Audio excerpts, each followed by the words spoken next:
O Império Alencar era feito de aço, vidro e números que subiam vertiginosamente. Mas para Dante Alencar, o herdeiro de tudo aquilo, a vida era uma rotina de exames médicos que tentavam quantificar o custo de tanto poder. Ele estava a caminho de mais um check-up de rotina num hospital de luxo, sem saber que o destino estava prestes a confrontá-lo não com um diagnóstico médico, mas com o fantasma de um amor destruído, e o milagre que ele nunca soube que existia. Dante Alencar não era um homem dado a nostalgias. O passado era um balanço encerrado, uma aquisição concluída, ou, no caso de Helena Silveira, uma perda dolorosa provisionada. Ele se lembrava dela não como uma pessoa, mas como um verão. Um tempo em que seu mundo, normalmente cinza e corporativo, explodiu em cores. Helena era uma arquiteta paisagista, uma mulher que via potencial em espaços mortos, que falava com as mãos e ria com o corpo todo. Ela entrou na Alencar Holdings para projetar um terraço verde, e em 3 meses estava projetando a vida dele. O amor deles foi um escândalo silencioso para a elite paulistana. Ele, o magnata do aço e da tecnologia, herdeiro de uma fortuna que movia a política. Ela, uma bolsista talentosa de origem modesta, cuja única riqueza era sua criatividade e sua risada contagiante. Para Dante, ela era oxigênio. Para sua mãe, Beatriz Alencar, ela era uma praga. Beatriz, a matriarca de gelo, via o relacionamento como uma opa hostil ao legado da família. Ela controlava o conselho com a mesma mão de ferro com que controlava a vida do filho. E Helena, com sua simplicidade e sua recusa em jogar o jogo do poder, era um ativo imprevisível. O amor deles floresceu em segredo, nos fins de semana em sua casa de praia em Angra, longe dos olhos do conselho e da imprensa. A sensualidade entre eles era como o ar da serra, leve, mas essencial. Era menos sobre fogo e mais sobre a profunda e reconfortante certeza de pertencerem um ao outro. Ele, que passava os dias em reuniões tensas decidindo o destino de milhares, encontrava paz em como ela adormecia em seu peito, seus dedos traçando os nós de tensão em seus ombros até que eles se dissolvessem. Ela o ensinou a respirar, e ele lhe deu o mundo, mas o mundo de Dante vinha com guardiões. Além de Beatriz, havia Verônica Lacerda. Verônica era o oposto de Helena. Ela era o acordo pré-aprovado, a fusão de famílias que Beatriz sempre desejou. Verônica era herdeira de um império bancário, fria, polida e obcecada por Dante desde a infância. Ela via Helena não como uma rival, mas como um erro de contabilidade que precisava ser corrigido. Quando Helena descobriu a gravidez, o mundo parou. Ela estava assustada, mas exultante. Seria o segredo deles, a âncora que finalmente uniria seus mundos. Ela planejava contar a Dante naquela noite após seu retorno de uma viagem de emergência a Tóquio. Mas Dante foi retido por uma nevasca. E Beatriz e Verônica agiram. A convocação de Beatriz foi fria, no escritório de sua mansão no Morumbi. Crianças cometem erros, Beatriz disse. Seus olhos tão inertes quanto o mármore sob seus pés, e mulheres inteligentes os corrigem. Ela ofereceu um cheque, um valor que mudaria a vida de qualquer um. Helena recusou, chocada. Eu não estou à venda. E Dante vai saber. Foi o que selou seu destino. Verônica, que observava de um canto escuro, interveio. Minha querida, Verônica sibilou, aproximando-se, o perfume caro preenchendo o ar. Você acha que ele vai acreditar em você? Uma golpista grávida? Beatriz, ela se virou para a matriarca. Ela é mais burra do que eu pensava. A chantagem escalou. Elas não ameaçaram apenas Helena, ameaçaram sua família. O pequeno negócio de paisagismo de seu pai, que de repente enfrentava uma montanha de processos de licenciamento e auditorias fiscais. O contrato de Verônica era simples. Desapareça, ou seu pai perde tudo. Helena, grávida e apavorada, concordou em pensar. Ela saiu da mansão atordoada, a garoa de São Paulo borrando sua visão. Ela estava na calçada, tentando ligar para um táxi, o celular escorregando de suas mãos trêmulas, quando o Bentley de Beatriz parou no semáforo. Verônica estava ao volante, com Beatriz ao lado. Última chance, Verônica gritou pela janela. Helena apenas balançou a cabeça, lágrimas misturadas com a chuva. Você vai se arrepender disso, Verônica rosnou. O que aconteceu em seguida foi um borrão. O carro não acelerou para um atropelamento óbvio. Foi mais sutil, mais cruel. Verônica girou o volante bruscamente como se fosse entrar na garagem, fazendo o pneu pesado do carro de luxo subir na calçada. Não foi um impacto direto, mas o susto e a força do veículo a jogaram no chão.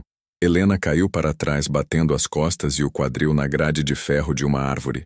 A dor foi imediata, aguda. Ela gritou, mais de medo do que de dor, uma mão instintivamente indo para seu ventre. Ela olhou para cima. O Bentley parou por um segundo. Verônica e Beatriz olharam para ela caída na calçada molhada. Elas viram sua mão em seu estômago. Verônica deu um sorriso satisfeito. Acho que resolvemos o problema. Ela murmurou para Beatriz. Para elas a queda, o estresse, o sangramento que certamente viria. O problema seria eliminado. Elas aceleraram, deixando Helena sozinha na calçada fria. Helena, sangrando levemente e em pânico, não foi para o Hospital Alencar. Ela foi para uma clínica pública do outro lado da cidade. O médico foi severo. Você teve um descolamento de placenta. Quase perdeu. O que quer que esteja causando esse nível de estresse, fuja. Naquela noite, ela percebeu que não podia proteger seu bebê e ficar com Dante. As duas mulheres eram poderosas demais. Para salvar seu filho, ela tinha que matar seu relacionamento. Ela aceitou uma fração do dinheiro de Beatriz, o suficiente para desaparecer. Quando Dante voltou, encontrou um apartamento vazio e uma nota fria, forjada por Verônica, imitando a caligrafia de Helena, dizendo que ela não aguentava a pressão e que tinha aceitado uma oferta melhor. A transferência de dinheiro descoberta por Dante dias depois foi a prova final. Ele se fechou. O verão havia acabado. Quase um ano depois, Helena sobreviveu. Longe, em uma cidade pequena, ela teve uma gravidez de alto risco, cada dia uma batalha de medo e determinação. Ela deu à luz sozinha a um menino saudável, Leonardo. Léo. E agora, 10 meses depois, ela estava de volta a São Paulo apenas por 2 dias, para uma consulta essencial com um especialista pediátrico, no único hospital que poderia tratar uma pequena arritmia que Léo desenvolvera. O Hospital Sírio-Libanês, o mesmo hospital onde Dante Alencar, sentindo uma pressão no peito que seus médicos culpavam o estresse, estava prestes a fazer seu check-up anual de rotina. Dante Alencar detestava hospitais, especialmente este, o epítome do luxo médico, onde os corredores eram acarpetados e o silêncio era tão pesado quanto o mármore das paredes. O cheiro não era de doença, mas de desinfetante caro e café gourmet. Para ele, era uma perda de tempo. Tempo era o único ativo que ele não podia comprar ou controlar totalmente, e estar ali, em uma suíte de exames privativa, era uma concessão irritante à sua mortalidade. Seu império havia crescido nos últimos 10 meses. Após a partida de Helena, ele mergulhou no trabalho com uma ferocidade que assustou seu conselho. Ele fechou o noivado com Verônica Lacerda, uma aliança estratégica que sua mãe, Beatriz, aplaudiu como a salvação da linhagem Alencar. O casamento estava marcado para dali a 6 meses. No entanto, o sucesso tinha um gosto de cinzas. A pressão no peito que o trouxe ali não era apenas estresse, era um vácuo. Um espaço oco que Helena havia preenchido e depois arrancado, levando consigo a única parte dele que não era feita de aço. Senhor Alencar, o Dr. Bastos está pronto para a sua coleta, disse a enfermeira, com uma eficiência que beirava a robótica. Ele estendeu o braço, os olhos fixos na vista da cidade através da janela panorâmica. Ele viu o tráfego se movendo lentamente, milhares de vidas desconhecidas, e se perguntou se alguma delas se sentia tão fundamentalmente sozinha quanto ele em sua torre de privilégio. O exame foi rápido.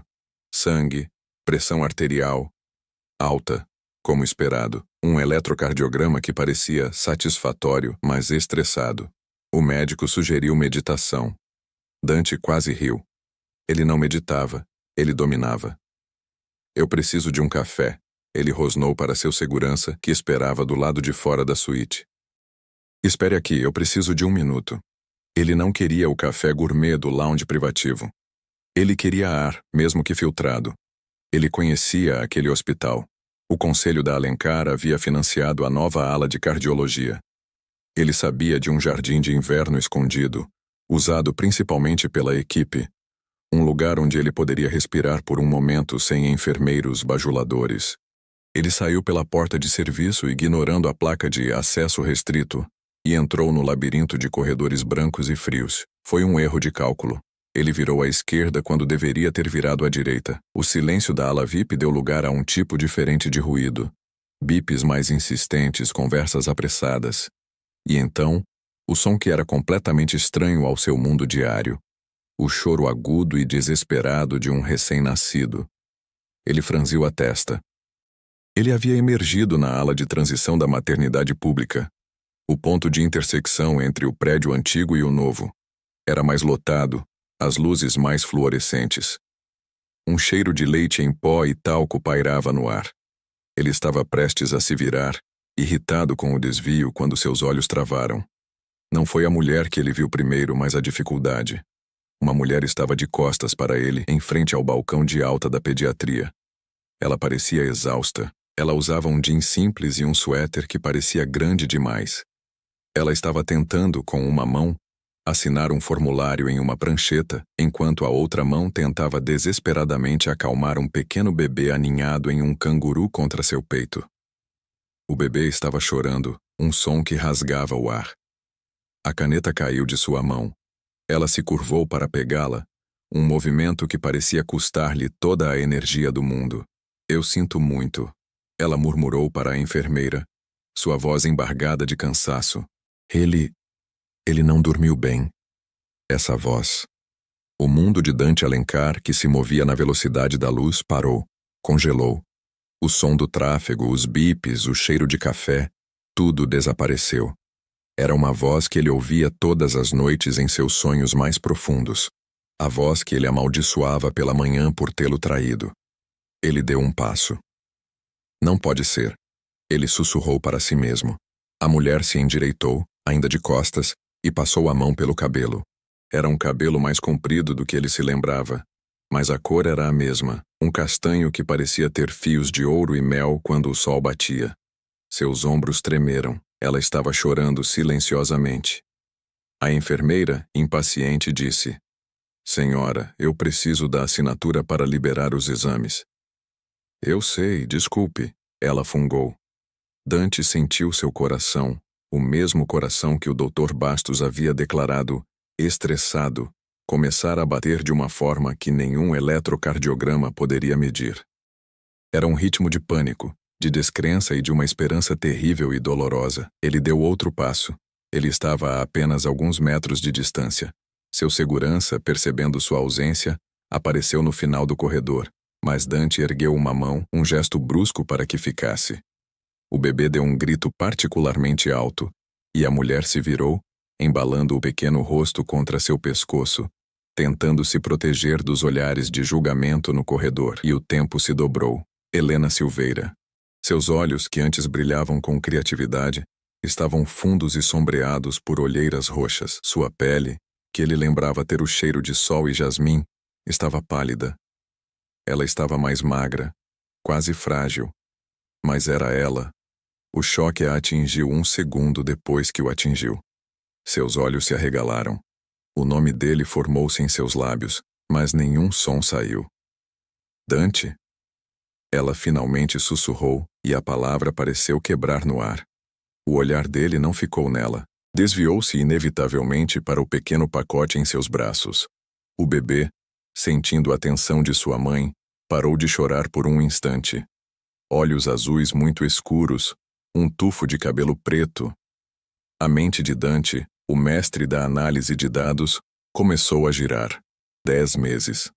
Ela havia partido há 10 meses. O bebê era minúsculo. Um recém-nascido. Helena, ele disse, e sua própria voz soou estranha, como se viesse de debaixo d'água. Ele deu um passo mais perto, sua mão se estendendo por vontade própria, não para ela, mas para a criança. Quem é esse? O corredor do hospital, antes um espaço anônimo de passagem, tornou-se um palco de alta tensão. Os bips das máquinas e as conversas distantes desapareceram, substituídos pelo som ensurdecedor do sangue pulsando nos ouvidos de Dante. Helena estava paralisada. O espectro do homem que ela amava e temia à sua frente. Eu tenho que ir. Ela gaguejou, seu primeiro instinto sendo a fuga. Ela deu um passo para trás, apertando Léo com tanta força que ele soltou um pequeno protesto. Aquele som, o som do bebê, foi o que quebrou o transe de Dante. A sua persona de CEO assumiu o controle não com raiva, mas com uma necessidade avassaladora de dados. Não, ele disse, sua voz baixa e comandante. Ele não bloqueou seu caminho fisicamente, mas sua presença era uma barreira intransponível. Você não vai a lugar nenhum. Ele olhou da palidez dela para o rosto do bebê. 10 meses, Helena. Você sumiu há 10 meses. Seus olhos se estreitaram. Ele estava fazendo as contas. A gravidez dura 9. O bebê era recém-nascido.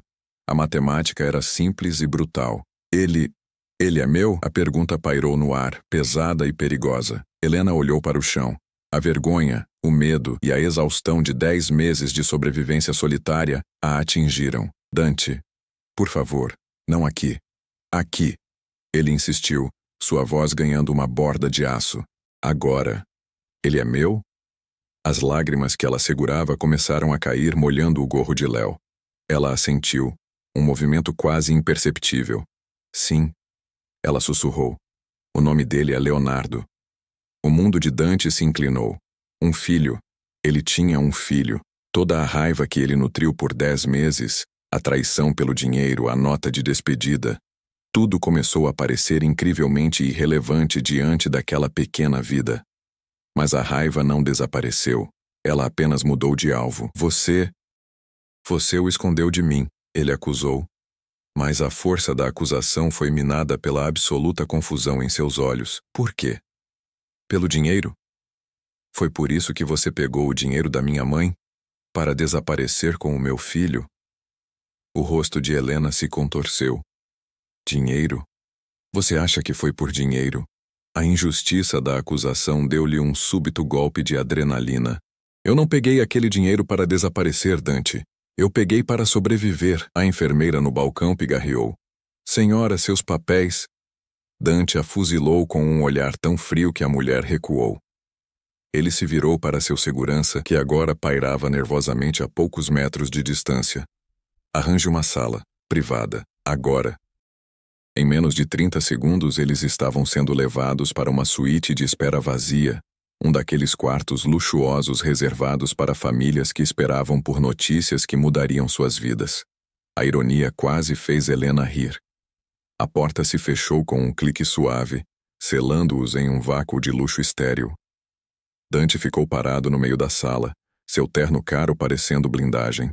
Helena foi instintivamente para o canto mais distante, embalando Léo, que havia começado a se agitar novamente. Explique, ele ordenou. Eu não entendo. Helena soluçou, a exaustão finalmente vencendo. Eu não entendo como você pode estar aqui. Eu vim para a consulta dele. Era para ser rápido. Helena. Foco, ele disse, sua voz dura, mas seus olhos traíam uma emoção que ele não conseguia nomear. Você me disse que me amava, você desapareceu, você pegou o dinheiro da minha mãe, e você estava grávida do meu filho. Conecte os pontos para mim. E então, ela desabou. A história saiu em uma torrente incoerente de medo e dor. Ela contou sobre a descoberta da gravidez, sobre a viagem dele, sobre a convocação de Beatriz. Ela me ofereceu dinheiro, Dante. Ela me chamou de golpista. Eu recusei. Eu disse a ela que te amava, que iríamos ficar juntos. O rosto de Dante permaneceu impassível, mas uma veia latejava em sua têmpora. E Verônica? Ela continuou, a voz tremendo. Ela estava lá. Ela era pior. Ela disse que eu era um problema que precisava ser resolvido. Ela ameaçou meu pai, Dante. Ela começou a sufocar os negócios dele. São apenas negócios, Dante disse, testando-a. Não. Ela gritou, sua voz ecoando na sala silenciosa. Não era. Era a vida dele. E então elas... Ela parou, a lembrança do incidente na calçada a fazendo tremer. O que elas fizeram? A voz de Dante estava perigosamente calma. Elas me machucaram. Eu estava na calçada. Verônica estava dirigindo. Sua mãe estava no carro. Elas jogaram o carro em cima de mim. Os olhos de Dante se fecharam. Elas atropelaram você. Não foi direto. Ela gaguejou, tentando ser precisa. Ela jogou o carro na calçada para me assustar. Mas eu caí. Eu caí com força. E eu comecei a sangrar, Dante. Ela estava chorando abertamente agora, seu corpo tremendo. Eu fui para uma clínica. O médico disse que eu quase o perdi. Ele disse que o estresse, o susto, ele disse que eu tinha que sair. Elas achavam que eu tinha perdido o Léo, Dante. Elas sorriram quando eu caí. Elas queriam que eu o perdesse. O silêncio na sala era absoluto. Dante não se moveu. Ele apenas a observou, absorvendo a magnitude da crueldade. Ele se lembrou de Verônica algumas semanas depois do desaparecimento de Helena, mencionando casualmente em um jantar que ouviu que a paisagista havia sofrido uma queda feia. Ele se lembrou de sua mãe, Beatriz, dizendo com satisfação: pessoas como ela sempre acabam se machucando. Não tem estrutura. Ele entendeu. A nota fria. A transferência de dinheiro que ela pegou para fugir e proteger o bebê. Tudo foi uma armação da qual ele foi um peão voluntário. Ele se sentiu fisicamente doente. Por que você não me contou? Ele perguntou, mas a pergunta era para si mesmo. Como eu poderia? Ela respondeu, exausta. Eu estava com medo. Elas são sua família. Eu não era nada. Eu tinha que escolher, Dante. Era você. Ou ele. E eu não podia deixar meu filho morrer. O peso da escolha dela o atingiu. Ela não o deixou por dinheiro. Ela o deixou para proteger o filho deles. Dante Alencar, o homem que controlava um império, percebeu que havia sido controlado da forma mais básica e humilhante. Ele cruzou a sala em 2 passos largos. Helena recuou por instinto, mas ele não parou nela. Ele parou na frente do bebê. Léo havia adormecido, seu rosto minúsculo e pacífico. Posso? Dante perguntou, sua voz rouca. Helena hesitou. Depois, lentamente, desajeitadamente, transferiu o pequeno pacote de seus braços para os dele. Dante era um homem acostumado a lidar com contratos de bilhões de dólares e futuros de aço. Mas seus braços tremiam ao segurar o peso de seu filho. O bebê era quente e cheirava a leite e inocência. Ele olhou para cima, para Helena, e pela primeira vez em 10 meses, a máscara de aço do magnata rachou. A dor em seus olhos não era de estresse ou negócios, era de uma perda de tempo profunda e irreparável. O que elas fizeram? Ele disse, não como uma pergunta, mas como um veredicto. Eu vou consertar isso. A transformação de Dante Alencar foi imediata e assustadora. O homem que entrou naquele hospital sentindo um vazio no peito agora tinha um centro de gravidade. O pequeno bebê dormindo em seus braços. O magnata calculista deu lugar ao predador protetor. Helena, observando-o, viu a mudança no ar. Era como se o ar ao redor dele tivesse ficado mais denso, carregado de eletricidade. Ele não levantou a voz. Ele não fez ameaças. Ele simplesmente começou a dar ordens. Fique aqui, ele disse a Helena, sua voz agora calma e precisa. Ele pegou o celular, o mesmo que usava para mover mercados, e fez 2 ligações. A primeira foi para seu chefe de segurança pessoal. Marcos, mude meus protocolos. Estou na suíte de espera 304, ala pediátrica. Quero 2 homens na porta. Ninguém entra, ninguém sai, sem minha autorização expressa. E eu quero que você puxe todas as câmeras de segurança da rua da mansão da minha mãe. Data: 10 meses atrás. Procure por um incidente envolvendo um Bentley preto e uma pedestre. Quero também todos os registros financeiros, ligações e movimentos de Verônica Lacerda e Beatriz Alencar nos últimos 11 meses. Seja discreto, mas rápido. A segunda ligação foi para seu advogado.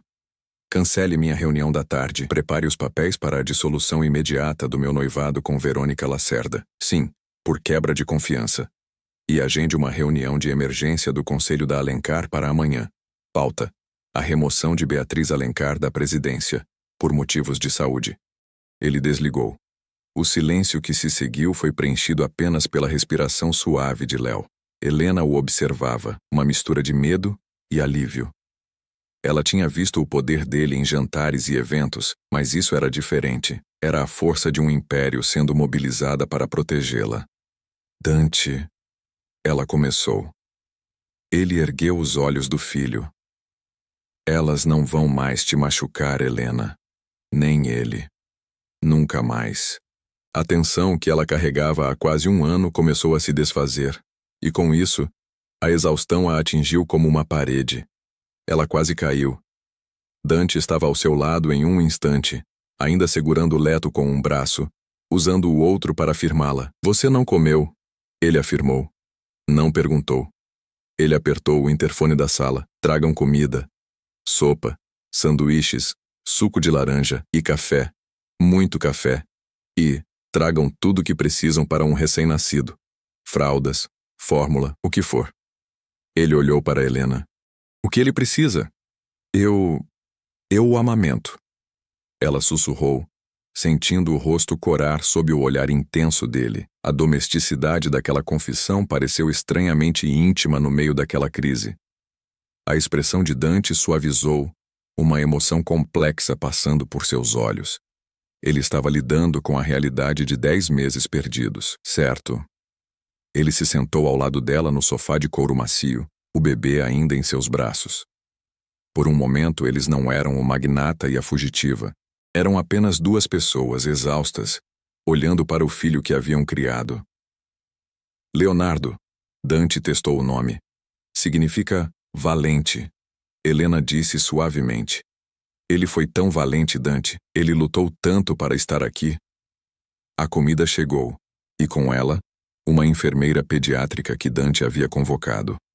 Enquanto Helena comia com uma fome que não sabia que tinha, Dante fez à enfermeira 1 milhão de perguntas sobre a arritmia de Léo. Ele absorveu informações sobre tratamentos prognósticos e cuidados com a mesma intensidade que absorvia um relatório de lucros. Ele estava aprendendo a ser pai em tempo real. A noite caiu. O hospital ficou mais silencioso. Dante não os levou para sua cobertura estéril nem para a casa de sua mãe. Ele levou-os para a suíte presidencial de um hotel de luxo anônimo, onde ele mantinha residência para visitantes estrangeiros. Era impessoal, mas seguro. Os seguranças de Dante estavam no corredor. O quarto era maior que o apartamento inteiro de Helena, tinha uma cozinha, e a equipe do hotel havia enchido a geladeira e instalado um berço de vime ao lado da cama principal. Léo dormia profundamente, finalmente em paz. O drama do dia, a adrenalina, havia desaparecido, deixando para trás um silêncio estranho e pesado. Helena saiu do banho, enrolada em um roupão de hotel que era grande demais, e encontrou Dante parado na janela, olhando para o mar de luzes de São Paulo. Ele havia tirado o paletó e afrouxado a gravata. Você devia dormir, ele disse sem se virar. Você parece exausta. Você também. Ela respondeu aproximando-se. A tensão entre eles era palpável. Não era mais a tensão do medo, mas a tensão do que havia sido perdido e do que poderia ser. Dante, o que vai acontecer agora? E se virou. O magnata se fora. Era apenas o homem que ela amava, seu rosto marcado pela dor da traição. Não a dela, mas a de sua família. Agora, ele disse, sua voz rouca, nós cuidamos dele. Ele deu um passo em direção a ela, parando a centímetros de distância. Ele podia sentir o cheiro do sabonete do hotel e o cheiro indefinível que era só dela. Eu perdi 10 meses, Helena. Eu perdi a sua gravidez. Eu perdi o nascimento dele. Ele ergueu a mão, mas não a tocou. Ele traçou a linha de sua mandíbula no ar. Eu te culpei. Eu te odiei por ter me deixado. E enquanto isso você estava sozinha, assustada, protegendo-o. Eu fiz o que tinha que fazer, ela sussurrou, lágrimas brilhando em seus olhos. Você foi mais forte do que eu jamais poderia ter sido, ele admitiu. E então, ele quebrou a distância. Não foi um beijo de paixão, não como os que eles compartilharam em Angra. Foi algo mais profundo, mais desesperado. Foi um beijo de reencontro, de perdão, de promessa. Ele a segurou como se ela fosse desaparecer. Suas mãos em seu cabelo, seus lábios reaprendendo os dela. Era salgado pelas lágrimas dela, e tinha o gosto de café e arrependimento. Eu nunca mais vou deixar vocês, ele murmurou contra sua boca. Eu sinto muito, Helena, por não ter te protegido, por não ter visto. Nós estávamos aqui o tempo todo. Ela chorou baixinho, segurando a lapela de sua camisa. Naquela noite, eles não dormiram na mesma cama. Ele dormiu no sofá, exausto, enquanto ela dormia na cama king size, com o berço de Léo ao seu lado. Mas não era uma divisão, era um armistício.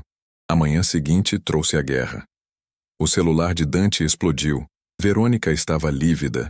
O anúncio público do rompimento do noivado havia saído nos jornais da manhã, citando diferenças irreconciliáveis. Beatriz estava em pânico. Sua autoridade no conselho estava sendo desafiada pela primeira vez, com o surgimento de irregularidades financeiras, plantadas por Dante, ligadas à sua gestão. A investigação de Marcos confirmou tudo. O vídeo do Bentley subindo a calçada, as transferências de dinheiro para silenciar o pai de Helena, as ligações satisfeitas entre Beatriz e Verônica naquela noite. A ruína delas foi rápida e clínica. Verônica, enfrentando acusações de agressão e a hostilidade de seu próprio pai, cujo banco estava agora sob ataque financeiro da Alencar Holdings, desapareceu em uma clínica de bem-estar na Suíça. Beatriz foi forçada a renunciar por motivos de saúde, sua reputação destruída, isolada em sua mansão. Dante não sentiu nada além do frio alívio da justiça. Sua vida antiga estava encerrada. A nova estava apenas começando. Semanas depois, o cenário era outro. Eles não estavam no hotel, nem na cobertura. Estavam em uma casa que Dante comprou em uma semana, uma casa com paredes de vidro e um jardim vasto e selvagem. Helena estava no gramado, descalça, com Léo em um cobertor esboçando ideias para um novo jardim. Dante estava sentado na grama ao lado deles, em uma camisa de linho, seu notebook fechado. Ele estava aprendendo a respirar de novo. O exame de rotina de Dante deu resultados claros. Seu coração estava estressado, sua pressão alta, mas o diagnóstico estava errado. O problema não era seu império. Era a ausência. Ao encontrar Helena e Léo, a pressão em seu peito havia desaparecido. Dante olhou para a mulher que havia enfrentado sua família e sobrevivido, e para o filho que era a prova de sua coragem. Ele percebeu que o exame de rotina não salvou apenas sua saúde, salvou sua alma. Chegamos ao final de mais uma narrativa. Diga para todos saberem de onde você está ouvindo essa narrativa. Te vejo na próxima.